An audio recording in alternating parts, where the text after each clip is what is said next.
Honour PS Idris Dokota, the Chairman of the Economists Society, Secretary of Planning Timothy Gakuo, distinguished guests, ladies and gentlemen. You know, before coming here, can you hear the microphone?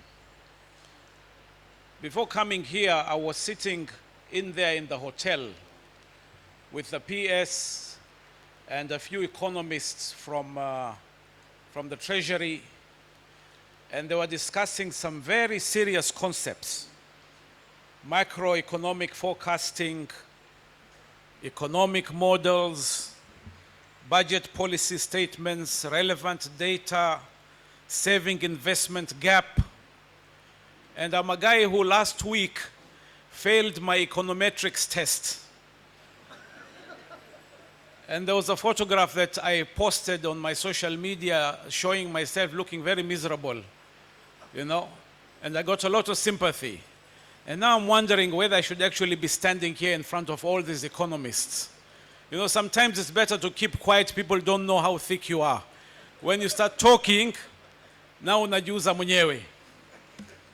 But anyway, since I'm already here, and as soon as I realized what a big group this was, and they're all serious economists, I started cursing the lady who invited me for this function.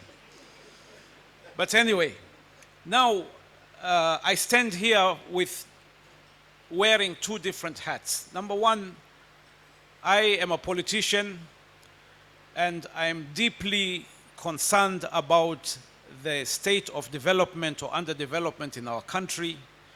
And I'm constantly thinking, what can we do better to make our country a better place?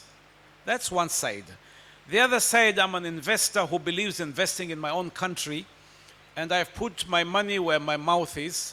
So today when I stand here, I can look at our economic situation from two perspectives. From the perspective of what mwananchi is seeing, and from the perspective of the investor. And then, being in politics, I also know, or at least I have an idea of what we think we should do to change our country.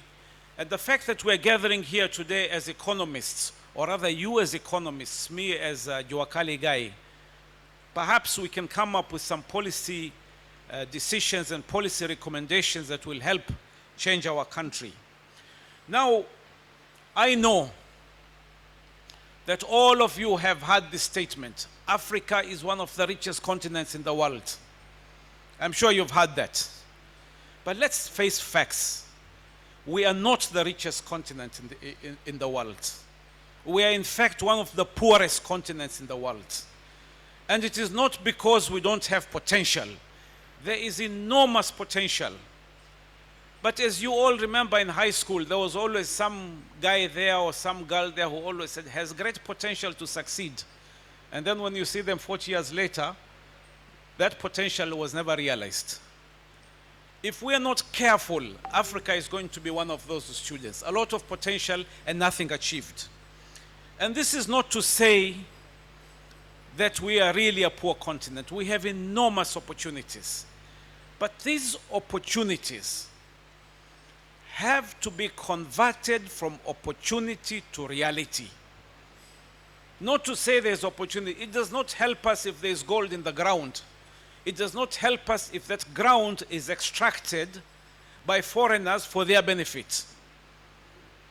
And sometimes some of the things that you see are just plain stupid.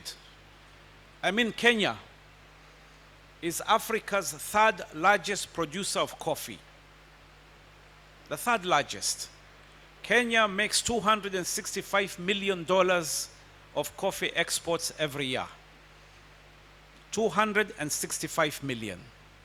Germany, which doesn't grow a single bean of coffee, exports $2.6 billion, 10 times what we are making. Now guys, are we stupid or retarded?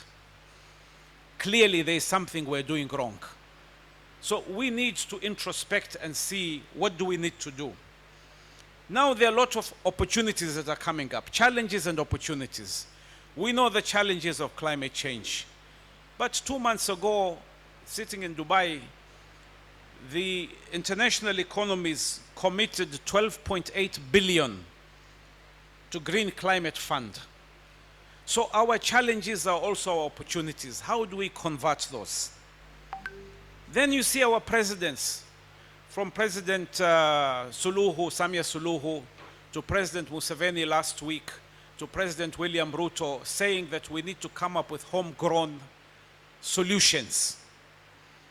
And some of these homegrown solutions are policy changes. If we are to bridge that infrastructure gap, government must encourage private-public partnerships and create a condition which will make it conducive to bring in private capital into the opportunities that we have. Because there's a lot of opportunity. And for every problem that we have is actually an opportunity. And all these infrastructure projects are capital intensive. Now, we like to say that we don't have money. But the truth of the matter is, if you look at the funds that our pension funds are sitting on, that our retirement funds are sitting on, it is in the trillions of dollars.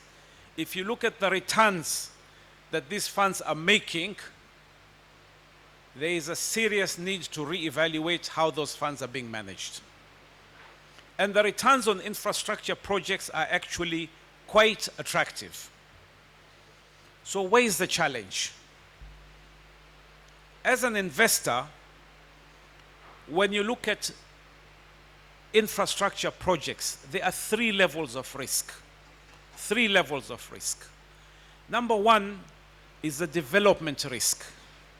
You look at a project, you have to invest money into studying this opportunity until you take it from an idea into a bankable project. Until you come up and say that this project will cost $100 million. Now, when you say $100 million, automatically many people are intimidated.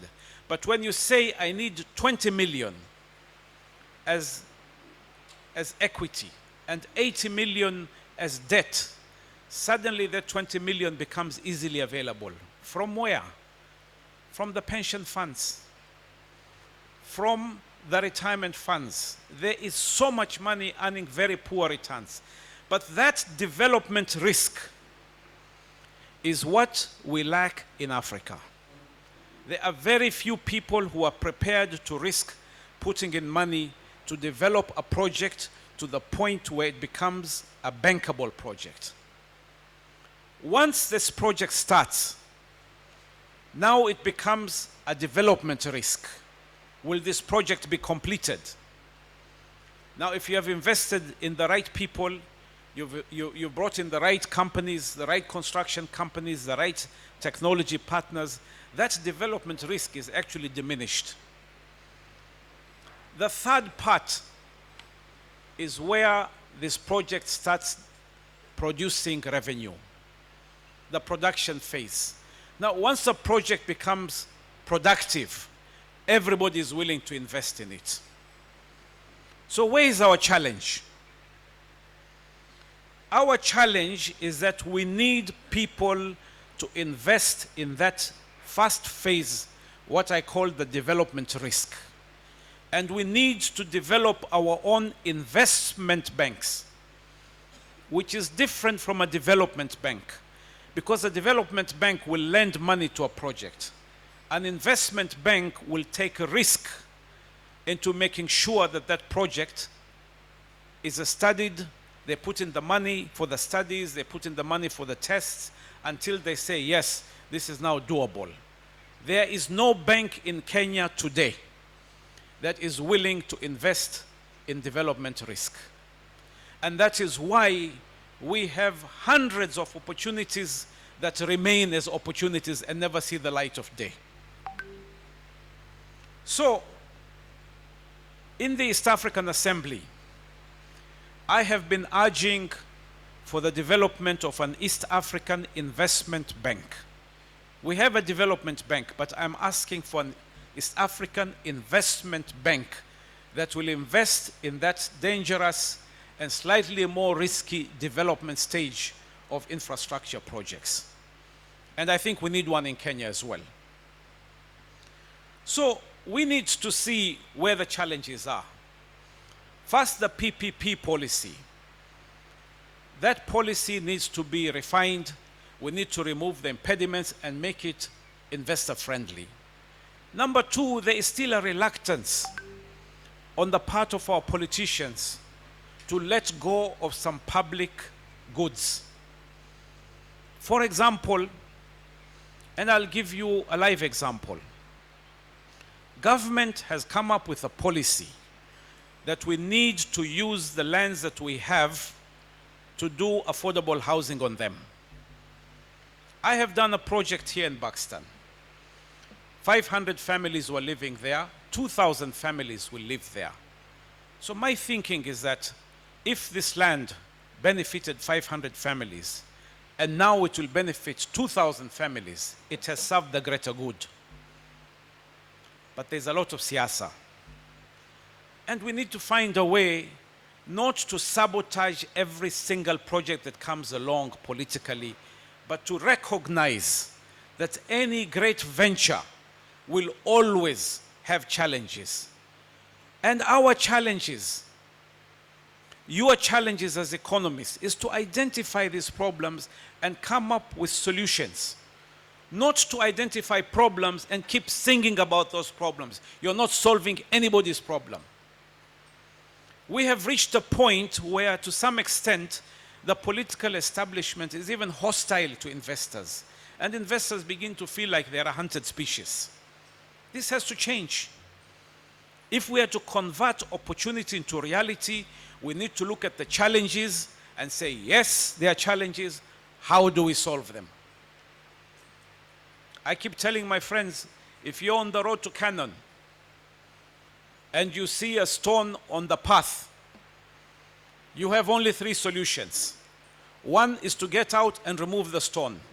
2 is to go sideways. 3, find another route. But the route of saying that there's a stone, I'm not going forward, is not going to happen. Even if you find crocodiles in the River Jordan, build a bridge. Or find another captain, or do whatever it has to do, but we have to cross these challenges. So, we recognize that our banks are very risk-averse.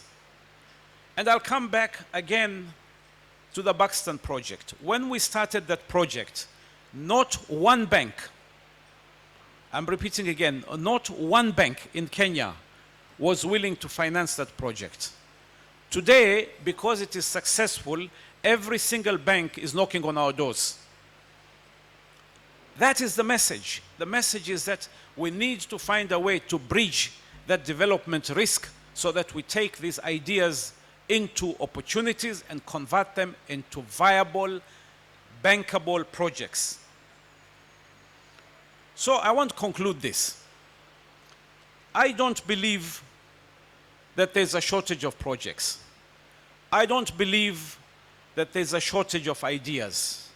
I don't believe there's a shortage of educated, technical people who can manage things in Africa. I don't believe there's a shortage of capital. I believe there's a shortage of how we can bridge those issues that I've raised. How can we overcome that development risk? How can we sort out our PPP challenges? How can we make our politicians recognize the value of investment? And how do we move this country forward? So today, I've come here to this group of economists. And I must admit, when I appear, I'm a little intimidated, okay? When you see me looking very confident, it's because I'm a politician. I know how to pretend kila kitu iko sawa, okay? But I'm bringing this challenge to this group. If we can come up with solutions on how we manage these challenges, because we know the challenges, how do we cross these bridges? We will change this country for the better. And I'm convinced that the private sector is ready and able and has the funds and the capability and commitment to work with government to change this country. So asanteni sana, thank you very much. And it has been a pleasure coming here. Thank you. A better one for him. Until he sits down, the Obama clap for him until he sits down. Some better